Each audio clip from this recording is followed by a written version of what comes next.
విచ్చేసినటువంటి మీడియా సోదరులందరికీ మరియు నాతో పాటు ఈ పత్రికా సమావేశంలో పాల్గొంటున్నటువంటి మాజీ కార్పొరేటర్లు కానివ్వండి నా మిత్రులందరికీ కూడా హృదయపూర్వక నమస్కారాలు.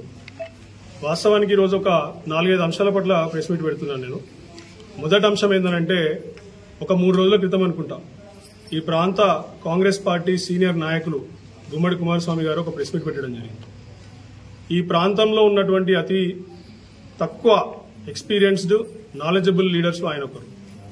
ఆయన పెట్టినటువంటి ప్రెస్ మీట్ నేరుగా ఆయన పార్టీకే చెందినటువంటి స్థానిక ఎమ్మెల్యే రాజ్ ఠాకూర్ మక్కాన్ సింగ్ పైననే అభియోగాలు మోపుతూ పెట్టిన ప్రెస్ మీట్. ఈరోజు అంతర్గా మండల్ కుందనపల్లి గ్రామంలో జరుగుతున్నటువంటి బూడిద దందా మీద ఆయన ప్రెస్ మీట్ పెట్టారు.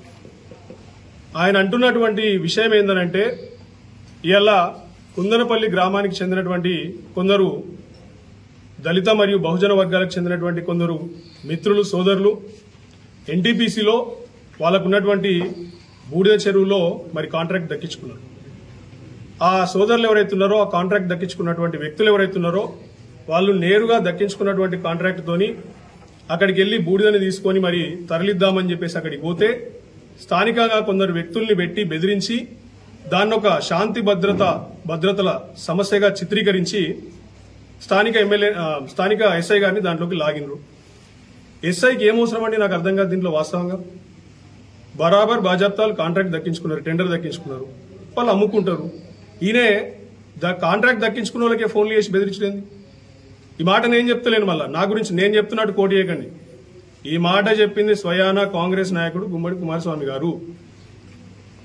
పోలీస్ వాళ్ళకి దళితులకు ఫోన్లు చేసి బెదిరించడానికి గల కారణం ఏంది అంటే ఆ పోలీస్ పనిచేసేది ఎమ్మెల్యేకా లేకపోతే ప్రజల కోసమా?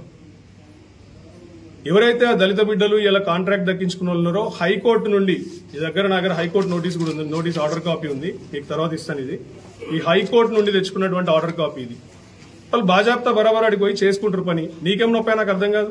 పోలీసు లాగా పని చేసుకోవాలి. నువ్వు వీళ్ళకి ఫోన్ చేసి బెదిరించుడేంది? నువ్వు ఎమ్మెల్యే కోసం పనిచేస్తున్నావా లేకపోతే ప్రజల కోసం?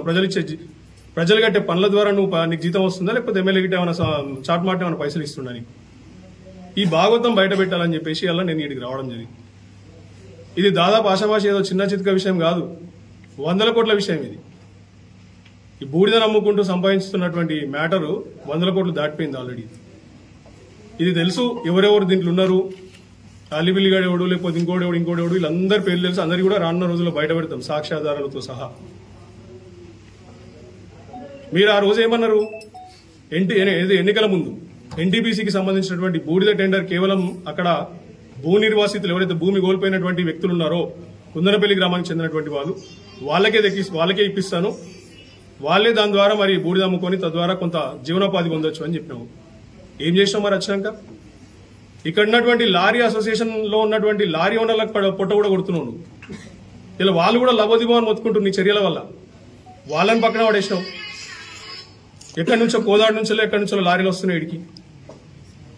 పోనీ ఆ గ్రామస్తులకు చెందినటువంటి వ్యక్తులకు వచ్చిన టెండర్ దక్కించుకున్నటువంటి వాళ్ళకి ఏమైనా సాయం జరుగుతుందంటే వాళ్ళకి జరుగుతలేదు. అంటే నువ్వు ఏం చేద్దాం అనుకుంటున్నావు ఈ ప్రాంత ప్రజల్ని? నీ ధోరణి ఏందో నాకు అర్థమైతలేదు. నీ పార్టీ నాయకుడికే అర్థమైతలేదు. నీ పార్టీలో ఉన్న నాయకులందరూ దుమ్మెత్తిపోస్తున్నారు. నేను ఇలా ప్రెస్ మీట్లు పెట్టి మరి నీకు సిగ్గు అనిపిస్తుందా లేదా? ఇంతవరకు ఏది తమాషానా ఇదేమన్నా? ఇలా ఎన్టీపీసీ వాడేమో పాపం వాడు లొంగిపోతున్నాడు. ఇలా వాడు కేంద్ర పాలిత సంస్థ, కేంద్ర అధీనంలో ఉండే సంస్థ, వాడెందుకు భయపడుతున్నాడో నాకు అర్థమైతలేదు. వాని మీద వాస్తవంగా బూడిద తరలించకపోతే పొల్యూషన్ బోర్డు వాళ్ళది పెనాల్టీ పడుతుంది. వాడు ఆ భయంతో నయానో భయానో ఇటు పెట్టిన దానికి ఆయనతో వీళ్ళకి అప్పచెప్తున్నాడు. సో దీని మీద ఖచ్చితంగా చర్చ జరగాలి. గుమ్మడి కుమారస్వామి గారు ఏదైతే చెప్పినరో ఆల్ పార్టీ కమిటీ వేసి దాని సభ్యులందరినీ కూడా ఆ కట్ట మీదకి తీసుకుపోతా అన్నారో మేమందరం కూడా కట్ట మీదకి వేలాదిగా వెళ్తాం.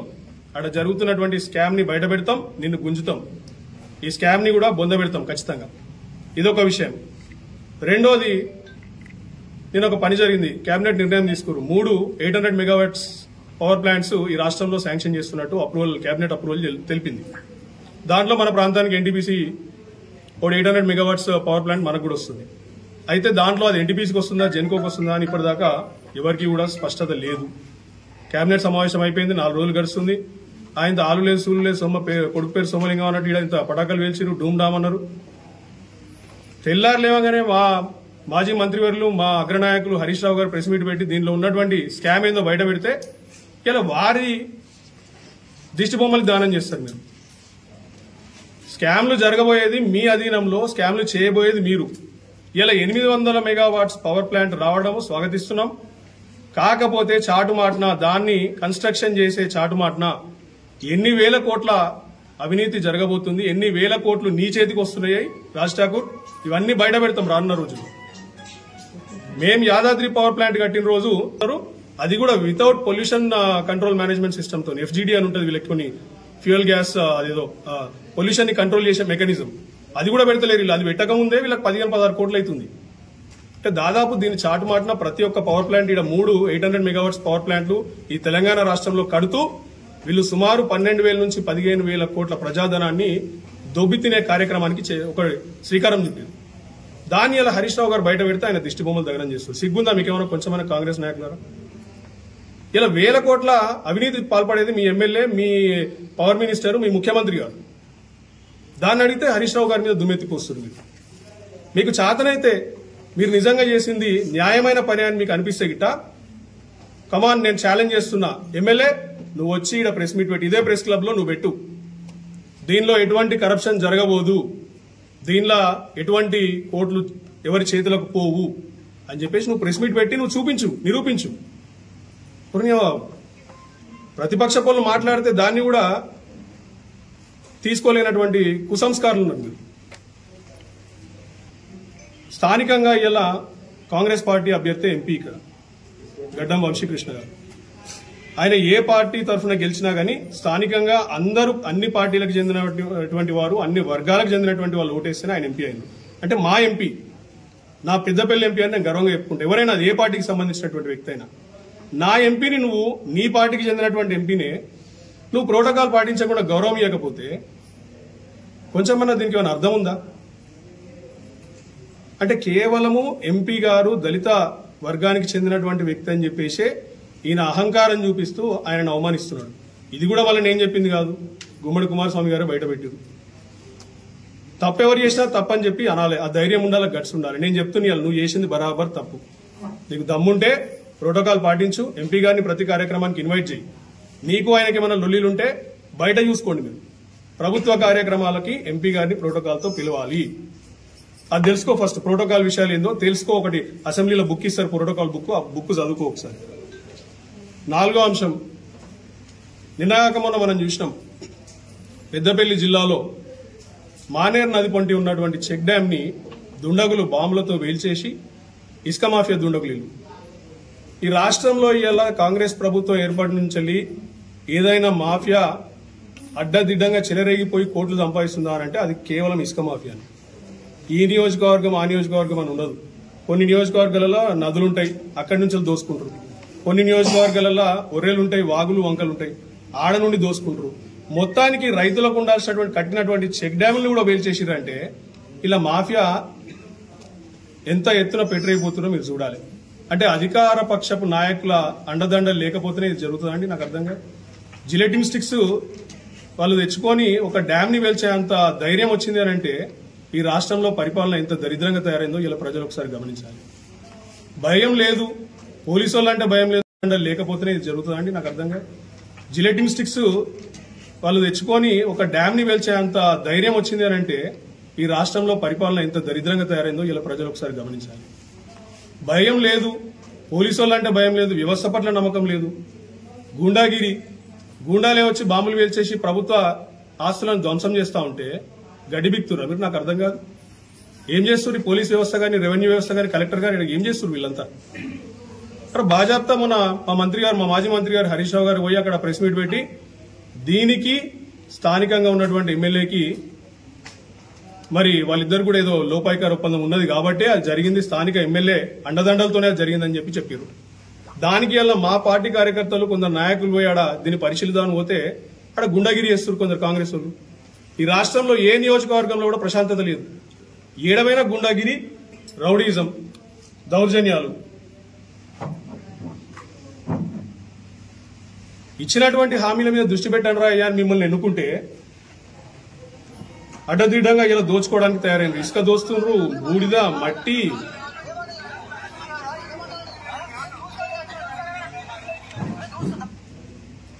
ఇది మా స్థానిక మాజీ కార్పొరేటర్ బొడ్డు రవీందర్ గారు అక్కడ పోయి అడిగితే ప్రశ్నిస్తే ఆయన బెదిరిస్తారు కాంగ్రెస్ నాయకులు.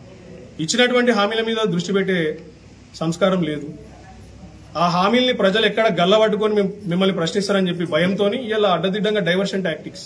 కేటీఆర్ గారి మీద ఒకటి లోటపీస్ కేసు పట్టుకొస్తారు, కేసీఆర్ గారి మీద పని లేని పసలేని ఆరోపణలు, హరీష్ రావు గారి మీద. ఏం జరుగుతుంది అసలు? పరిపాలన ఏడుంది? పెన్షన్లు డబుల్ చేస్తానో ఏడమైంది, రైతు భరోసా 2 సార్లు ఎగ్గొట్టినావు, పత్తి కొనుగోలు ఏడమైంది, సింగరేణి కార్మికులకు ఇచ్చినటువంటి హామీలు ఏడమైనాయి. ఏ దానికి కూడా దిక్కులేదు. ఏ సంస్థనైనా ముందు కార్మికులను అడ్డం పెట్టి వాళ్ళని బెదిరించుడు, వెనకాలంచలి లోపాయికార ఒప్పందాలు చేసుకుని కోట్లు దోసుకుంటుంది ఇక్కడ స్థానిక ఎమ్మెల్యే రాజ్ ఠాకూర్. నేను ఇదే ఒక వారం రోజుల క్రితం ఇదే ప్రెస్ మీట్ పెట్టి ఇవే ప్రశ్నలు అడిగితే ఆయనకున్న కొంత చెంచాగిరి గాలతో నన్ను తిట్టించుడు. నన్ను రోజు 10 మంది తిడతారు, నాకు ఫరక్ పడదు. కుచ్బీ నాకు ఫరక్ పడతా. నువ్వు కాదు నీ అయ్య తిట్టినా నాకు ఫరక్ పడదు భయ్. నీకు దమ్ముంటే నేను చేస్తున్నటువంటి అలిగేషన్స్ మీద స్పందించు. నీ నాయకులతో తిట్టించుడు కాదు, నీ నాయకులకు కొన్ని పేపర్లు ఇది నిజం కాదు, ఇది అబద్ధం అని అంటున్నది అని చెప్పి దమ్ముంటే ధైర్యం ఉంటే అది బయట పెట్టు. తిట్టించుడు ఏం బుద్ధి నాకు అర్థం కాదు. అంత చేతగా నువ్వు నేను మాట్లాడితే నిజాలు చెప్తే అవి నిరూపించలేని పరిస్థితిలో ఉన్నావు. నువ్వు ప్రభుత్వంలో ఉన్నావు, మేము గిది నువ్వు చేస్తున్నటువంటి దందా అని చెప్తున్నాం. నువ్వు బయట పెట్టు దానికి ఆధారాలు. నేను చేస్తలేనని చెప్పి చూపించు నువ్వు. ఇదేం సంస్కారం ఏం కాదు, నాకు అర్థమైతే లేదు. ఇలా 2